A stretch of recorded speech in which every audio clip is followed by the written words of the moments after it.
Bismillahirrahmanirrahim. Assalamualaikum warahmatullahi wabarakatuh. Alhamdulillahirabbil alamin. Nahmaduhu wa nasta'inuhu wa nastaghfiruhu wa na'udzu billahi min syururi anfusina wa min sayyiati a'malina. May yahdihillahu fala mudhillalah wa may yudlilhu fala hadiyalah. Asyhadu an la ilaha illallah wa asyhadu anna Muhammadan abduhu wa rasuluhu la nabiyya ba'da. Amma ba'du. Yang pertama, marilah kita panjatkan puja serta puji syukur atas kehadirat Allah Subhanahu wa taala, yang mana syukur alhamdulillah kita pada kesempatan kali ini masih diberikan kesehatan oleh Allah Subhanahu wa taala. Semoga kita semua dilindungi oleh Allah dan dijauhkan dari mara bahaya serta penyakit yang ada di muka bumi ini. Amin amin ya rabbal alamin.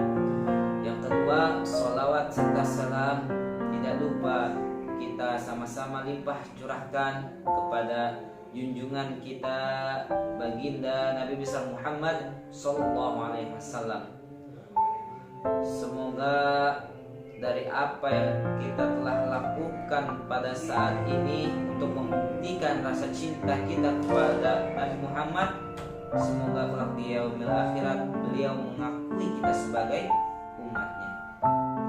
Amin amin ya rabbal alamin. Pada kesempatan kali ini, Al-Fakir ingin menyampaikan ceramah singkat yang bertemakan kesabaran yang berbuat nikmat. Al-Fakir ingin mengambil contoh dari kisah Nabi Ayub.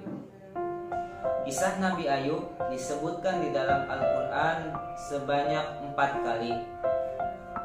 Salah satunya pada surat Shaf ayat 41 hingga ayat 44. Nabi Ayub hidup di sebuah daerah yang bernama Harra.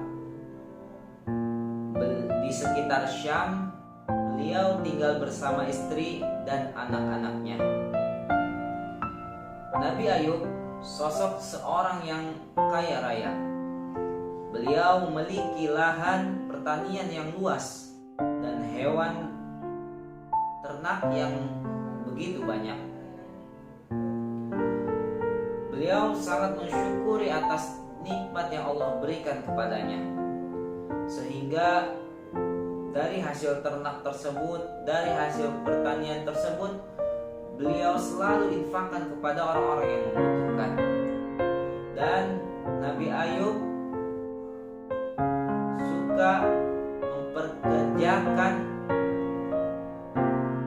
warga-warganya yang kurang mampu untuk ikut bekerja bersama Nabi Ayub.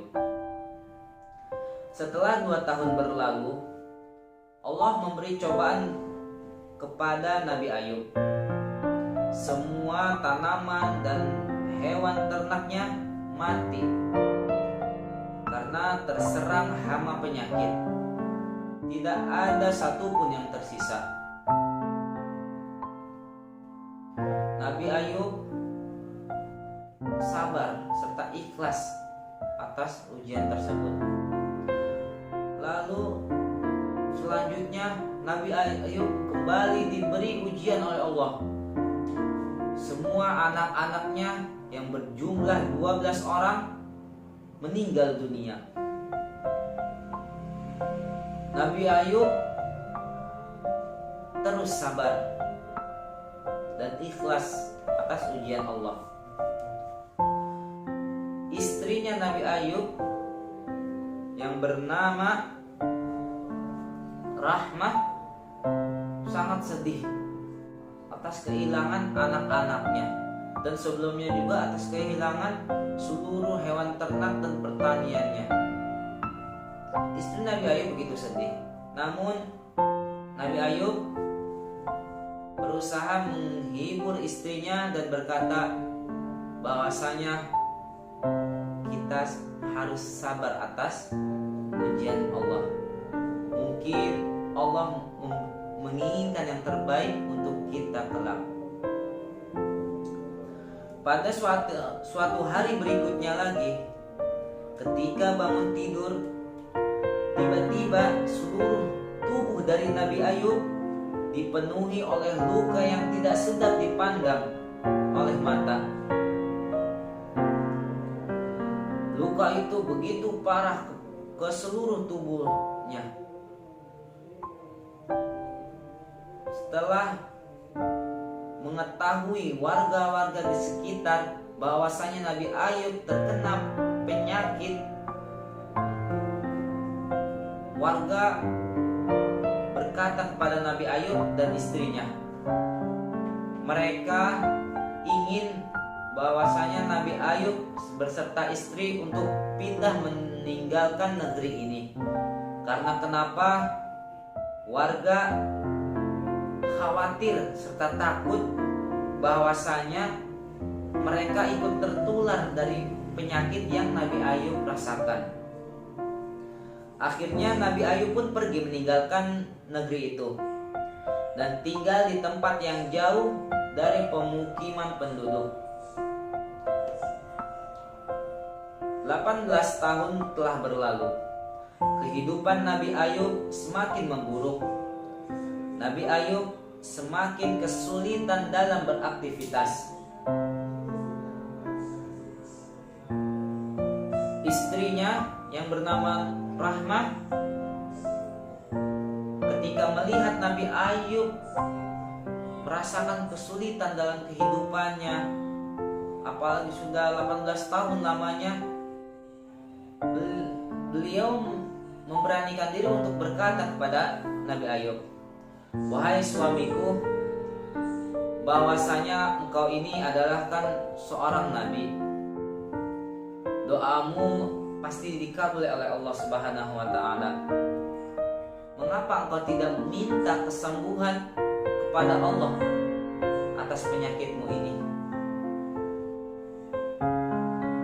Lalu Nabi Ayub berkata, wahai istriku, sudah berapa lamakah kita menjalani nikmat hidup ketika kita bersama?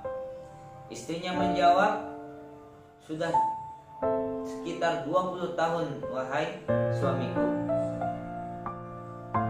Kembali Nabi Ayub berkata,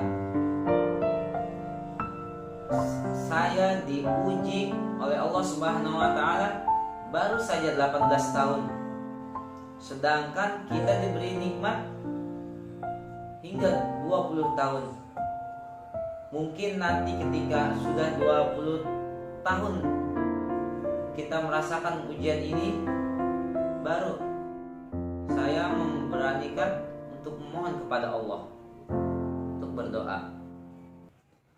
Akhirnya Nabi Ayub pun, singkat cerita, berdoa kepada Allah, ya Allah yang Maha Penyayang, ketika engkau memberiku ujian itu mempersulit ibadahku kepadamu, maka kiranya engkau angkat penyakitmu ya Allah. Lalu ketika Nabi Ayub selesai membacakan doa tersebut, Nabi Ayub mendengar firman dari Allah Subhanahu wa taala, mendengar suara yang berbunyi, hentakanlah kakimu, inilah air yang sejuk untuk mandi dan minum. Lalu setelah mendengar suara tersebut, mungkin itu firman dari Allah Subhanahu wa taala, Nabi Ayub langsung berdiri, merangkak ke depan kamarnya dan menghentakkan kakinya. Lalu air muncul air yang begitu banyak. Lalu air tersebut digunakan oleh Nabi Ayub untuk mandi, untuk membersihkan dirinya dan untuk minum. Lalu dari dari keajaiban Allah tersebut, seluruh penyakit Nabi Ayub hilang. Nabi Ayub kembali, tubuhnya itu bersih, kembali seperti muda lagi. Sehingga ketika istrinya ingin masuk ke kamarnya Nabi Ayub, istrinya mendapati seorang laki-laki yang berada di kamarnya Nabi Ayub. Istrinya tidak mengenali itu siapa. Lalu istrinya berkata kepada pria yang tidak ia kenal itu, "Wahai laki-laki, siapakah engkau? Mengapa engkau ada di kamar suamiku Nabi Ayub?" Lalu laki-laki ini menjawab, "Wahai istriku, ini aku Ayub. Ini aku suamimu. Apakah engkau tidak mengenali diriku?" Lalu istrinya menjawab,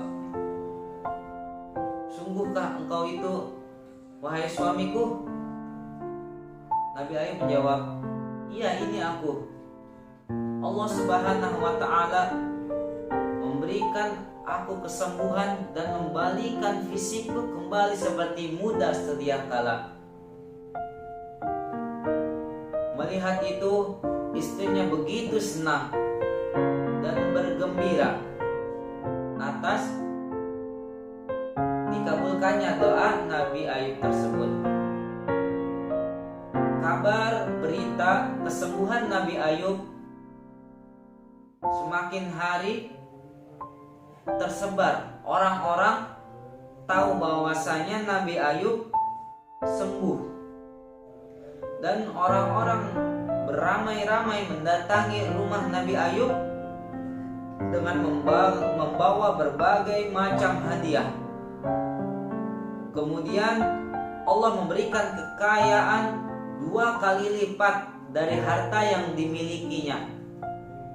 Maksudnya harta yang dimilikinya dari harta yang sebelumnya. Allah mengkalikan 2 kali lipat banyaknya. Lalu Allah memberi karunia kepada istrinya. Kemudian istrinya itu hamil anak kembar selama beberapa waktu. Seperti yang disebutkan di dalam surat Shaf ayat 43, "Dan kami anugerahi dia dengan mengumpulkan kembali keluarganya, dan kami lipat gandakan jumlah mereka sebagai rahmat dari kami dan pelajaran bagi orang-orang yang berpikir sehat." Dari yang tadinya ke-12 anak Nabi Ayub ini meninggal dunia, namun dikarenakan Nabi Ayub sabar dan ikhlas, Allah menggantikan lebih banyak lagi anaknya. Mungkin cukup sekian kisah singkat dari Nabi Ayub. Pesan yang hikmah yang bisa kita ambil dari ceramah ini, dari kisah ini adalah, yang pertama, kita harus sabar atas semua ujian. Dan yang kedua, inna ma'al usri yusra fa inna ma'al usri yusra. Sesungguhnya bersama kesulitan itu ada kemudahan. Oleh karena itu, ketika kita diberikan musibah atau ujian apapun itu dari Allah, sehendaknya kita itu bersabar atas ujian tersebut. Dan semoga Allah memberikan balasan yang lebih baik dari semuanya. Cukup sekian dari Al-Fakir. Mohon maaf apabila ada kesalahan kata atau perbuatan. Billahi taufiq wal hidayah. Assalamualaikum warahmatullahi wabarakatuh.